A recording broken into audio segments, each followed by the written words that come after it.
오늘 말씀 같이 읽도록 하겠습니다. 오늘 말씀은 이사야서 40장 3절에서 4절 말씀입니다. 이사야서 구약성경 이사야서 40장 3절에서 4절 말씀, 저희가 한 목소리로 읽어볼까요? 주보를 보시면 되겠습니다. 같이 읽겠습니다. 시작. 한 소리가 외친다. 광야에 주께서 오실 길을 닦아라. 사막에 우리의 하나님께서 오실 큰 길을 곧게 내어라. 모든 계곡은 메우고 산과 언덕은 깎아내리고 거친 길은 평탄하게 하고 험한 곳은 평지로 만들어라. 네, 시그널이라는 제목으로 이게 왜 안 넘어갈까요? 예. 여러분, 우리의 남은 인생에서 가장 시원한 여름은 언제일까요? 바로 올해다. 예. 이 얘기를 2023년 유퀴즈라는 방송에 나와서 서울대 환경대학원 윤순진 교수가 얘기를 했어요. 작년이죠. 그래서 제가 만나는 사람마다 8월 말에 막 이런 얘기를 했어요. 덥다는 사람들한테 올해가 제일 시원하대 라고 했더니 사람들이 막 짜증을 내는 거예요. 그래도 재밌어서 계속 했어요. 그런데 올해가 왔어요. 그래서 더워도 너무 더운 거예요. 그래서 내가 왜 이 얘기를 했을까? 정말 이 윤순진 교수는 예언자다. 이런 생각을 했습니다.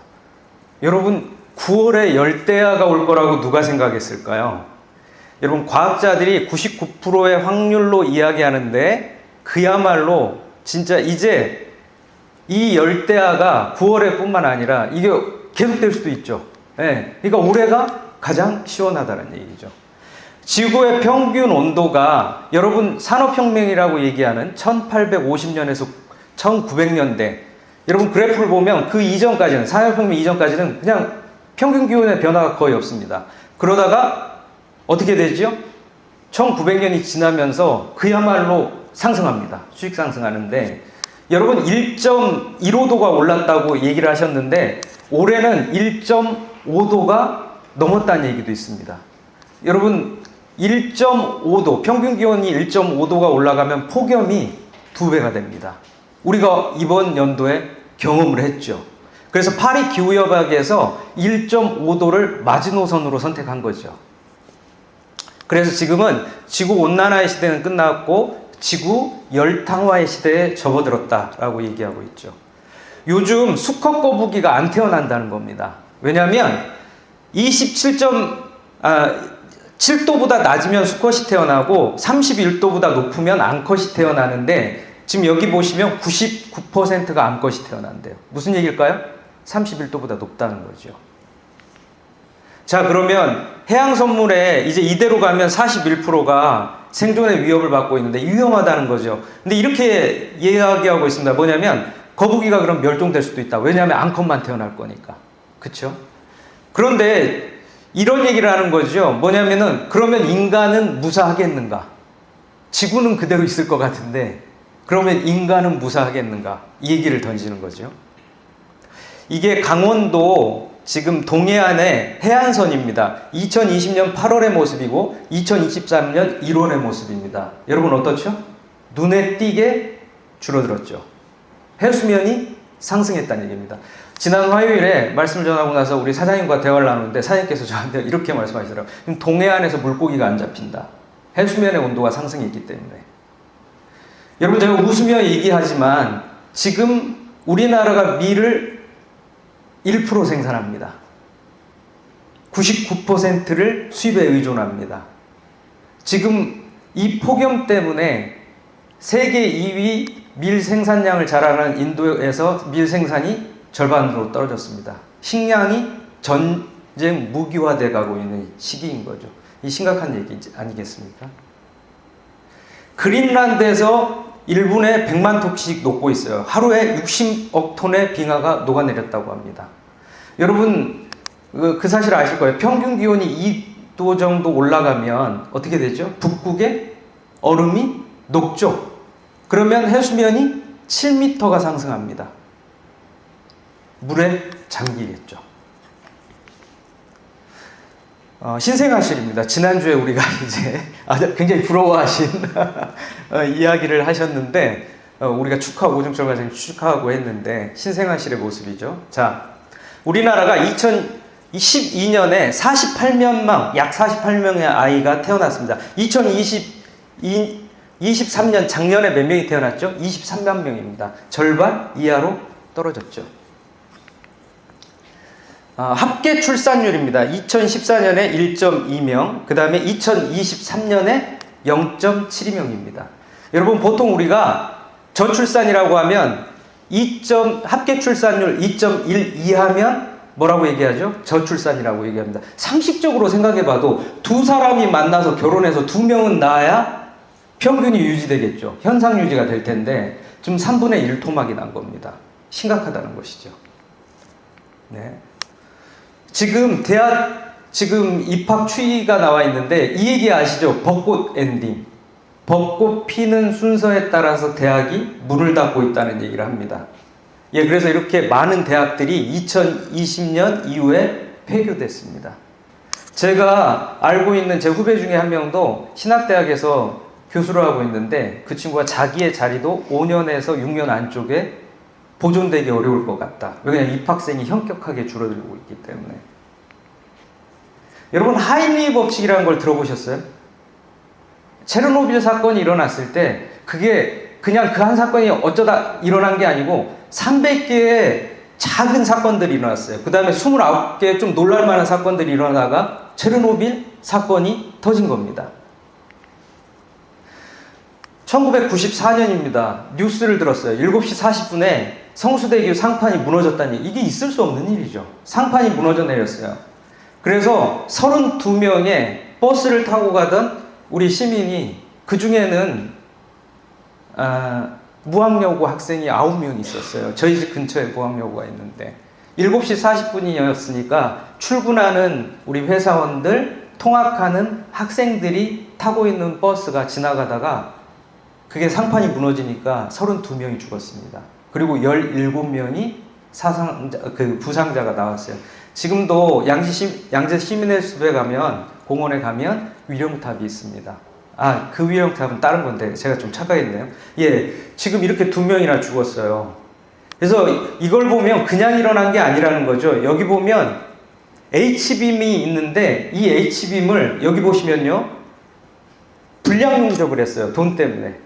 그냥 대충 만든 거예요. 돈 때문에. 그리고 1977년 다리가 개통된 이후에 안전검사도 제대로 하질 않은 겁니다.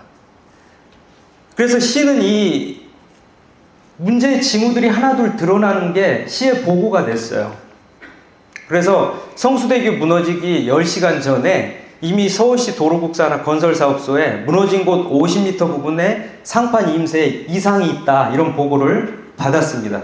그리고 나서 어젯밤 9시, 그러니까 그 상판이 무너지기 전날 밤 9시 30분에 가서 수리를 하려고 갔는데 비가 온 거예요. 비가 많이 왔나 봐요. 그러니까 어떻게 했어요? 일부만 보수하고 철수해버렸습니다. 상판이 무너져 내렸죠. 여러분, 우리가 이 사건 이후에, 이 사건이 참 큰 문제인 사건인데 경각심을 가졌어야 되는데 8개월 뒤에 1995년에 여러분, 핑크색 건물, 서초동에 있는 핑크색 건물, 사람들이 누구나 가고자 했던 그 삼풍백화점이 5층에서부터 무너져 내려가기 시작해서 흔적도 없이 사라집니다. 그렇죠? 여러분, 그 일이 일어나기 전에 300, 그러니까 작은 금들이 발생했다고 해요. 뭐냐면 그 전날 밤 수의분이, 이렇게 경비하시는 분이 후레쉬를 들고 이렇게 경비를 돌고 있으니까 소리가 들리더래요. 낮에는 사람들이 많이 있으니까 이 소음맨 붙여서 소리가 안 들렸는데 금가는 소리가 들리더랍니다. 그래가지고 플래시로 이렇게 바닥을 비춰봤더니 구멍이, 싱크홀이 있는 거예요. 위에다 보고 했더니 뭐라고 얘기하냐면 선으로 덮으라는 거예요. 왜냐하면 다음날 4층에서 보석전이 열리기 때문에 이거 가려놓고 대충 하고 그냥 하자. 그래서 가렸답니다. 천으로. 그리고 그 며칠 전부터 5층에 식당가가 있었는데 물이 새고 전기가 잘 안 들어오는 그런 일이 있었대요. 그래서 자꾸 보고를 했답니다. 근데 무시했죠. 그리고 옥상, 5층 옥상에 저런 구멍들이 있는 거예요. 저런 구멍들이 있으니까 야 이거 좀 문제가 있는 거 아니냐, 이거 운행을 중지시켜야 되는 거 아니냐 그랬더니 4층에 있는 보석부터 빼라고 해서 보석을 뺐답니다. 사람을 들어오지 못하게 하고 안전조치를 한 게 아니고. 여러분, 그런데 이게 89년에 지을 때부터 문제가 있었다는 것이죠. 뭐냐면은 89년에 지을 때는 원래 지상 4층, 지하 4층에서 8층짜리 건물이었는데 욕심이 나가지고 5층을 증축하기로 한 거예요. 그래서 서초에 있는 그 공무원들한테 6,500만 원을 5명한테 먹였습니다. 그래서 현장 실사 없이 3일 만에 승리 나버려요. 그래서 이게 무량판 건축이라고 하더라고요. 여러분 건축을 아시는 분들은 아실 것 같은데, 이 기둥을 세우고 판을 위에다가 덮는 양식인데 기둥을 빼먹고, 그쵸? 기둥을 빼먹고 판을 얇게 만든 거예요. 더더군다나 5층에 이제 식당을 집어넣으니까 식당에 얼마나 많은 요런 뭐라고 할까요? 물품들이 들어가나요? 그리고 또 그 옥상에는 80톤짜리 또 냉각수통이 올라간 거예요. 그러니까 하중이 안전 하중의 4배가 넘는, 기준을 초과한 그런 무리한 건축이 이루어진 것이죠. 버티다가 그게 어떻게 된 거예요? 무너져 내린 겁니다. 보시죠.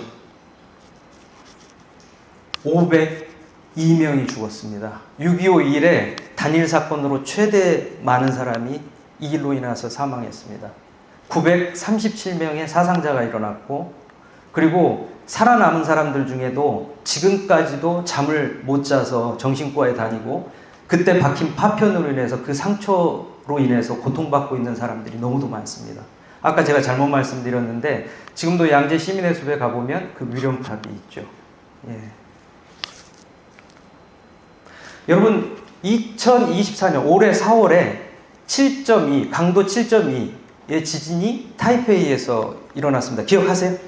예, 그런데 보시면 건물이 완파된 건 없었고 좀 기울거나 이런 건 있었어요. 좀 기울어 있죠. 사망자가 10명 나왔습니다. 그리고 부상자가 1000명 정도 나왔어요. 완파됐죠. 이때는 언제냐? 1999년. 이거를 대만에서는 921 대지진이라고 합니다. 왜냐하면 1999년 9월 21일에 일어났기 때문입니다. 몇 명이 죽었을까요? 이때 2,400명이 죽었습니다. 그리고 부상자는 11,000명이었습니다. 여러분, 99년에는 2,400명, 이때 지진은 7.3이었습니다.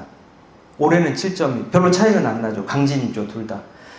근데 1999년도에는 2,400명이 죽었는데 2024년에는 물론 안타깝죠. 근데 10명이 돌아가셨어요. 어떤 일이 일어났을까요? 이 기간 동안에. 타이페이는 이걸 하나의 신호로 받아들였어요. 이래서는 안 된다. 시그널로 받아들였습니다. 그리고 국가급 센터를 2개를 만들었습니다. 그 다음에 건물에는 내진 설계가 기본으로 들어가게 만든 거예요. 그리고 학교와 회사마다 위기 대응 훈련을 하기 시작한 겁니다. 이 결과인 것이죠. 제가 6년 전에 대만을 갔을 때 타이페이에 가보니까 똑따랗게 서 있는 건물이 있어요. 어디에서나 보입니다. 타이페이 101 빌딩입니다. 말 그대로 101층짜리 빌딩이에요. 지상으로는 5층이에요. 이게 세계에서 9번째로 높은 건물이라고 합니다. 근데 요번에 2024년에 4월에 이 지진이 일어났을 때 이 건물이 약간 흔들리는데, 이 유튜브에도 보시면 다른 건물들은 심하게 흔들리는데 이게 약간밖에 안 흔들려요. 그리고 엘리베이터는 중지됐는데 그냥 업무를 봤대요. 계단으로 올라가서. 그만큼 안전했다는 겁니다. 왜 그렇습니까? 이 건물의 80층에서 92층 사이에 댐퍼 보이가 있었기 때문입니다. 이거를 관광객들도 볼 수 있어요. 이게 개방되어 있습니다. 밖에서도 볼 수 있고 안에서도 볼 수 있는데 이게 88층에서 볼 수 있대요. 이게 660톤짜리입니다. 13cm 강판을 이어붙여서 만들었습니다. 41겹으로. 그리고 92개의 강철 와이어로 붙들고 있는 것입니다. 그래서 이게 어떤 역할을 하냐면 건물이 이쪽으로 흔들리면 얘는 이쪽으로 가요. 건물이 이쪽으로 흔들리면 얘는 이쪽으로 갑니다. 그러면서 움직임의 40%를 줄여줍니다. 안전하게 중심을 잡고 버틸 수 있었다는 것이죠. 여러분, 저는 우리가 이런 댐퍼보이가 돼야 된다고 생각합니다. 세상이 이쪽으로 흔들릴 때 우린 이쪽으로 가면서 중심을 잡아줘야 된다는 것이죠. 세상이 이쪽으로 흔들릴 때 이쪽으로 가면서 우리는 중심을 잡아줘야 된다는 것입니다. 여러분, 요번 2024년도에 이 지진이 일어났을 때 신생아실에서 근무하는 간호사 선생님들이었어요. 대만 타이페이. 건물이 흔들리는데 여러분, 생존 본능에 의하면 도망쳐야 되죠. 근데 이분들이 지금 보이시죠? 이 신생아실에서 도망가지 않고 세 분이, 담당자들이 이 침대를 끌어안고 있는 겁니다. 댐퍼보이의 역할을 한 거예요. 그래서 끌어안고 이 침대가 흔들리지 않고 아이들이 살아날 수 있도록, 살 수 있도록. 그래서 인터뷰를 했더니 이분이, 물론 우리도 겁이 났고 아주 무서웠지만 아기들의 안전이 가장 중요하다. 끝까지 자리를 지킨 겁니다. 댐퍼보이의 역할을 한 거예요. 여러분, 이 아나운서가 이런 화면이 막 흔들리니까 이걸 붙들고 사람들이 안전하게 피신할 수 있도록 끝까지 재난방송을 이어간 겁니다. 이분이 댐퍼보이의 역할을 한 거예요.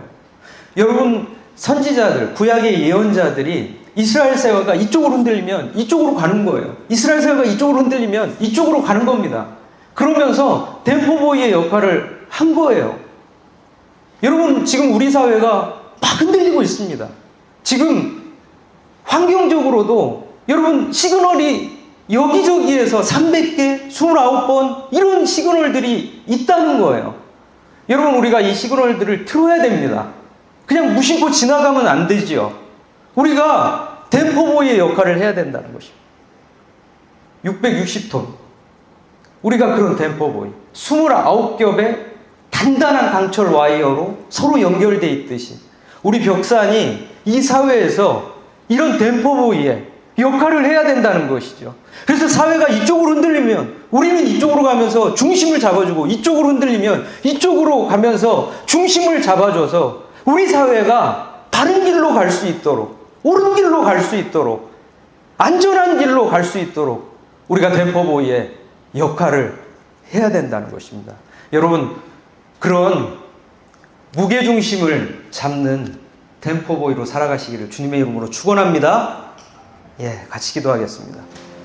선하신 주님, 오늘 이 사회가 이쪽으로 저쪽으로 흔들리고 있습니다.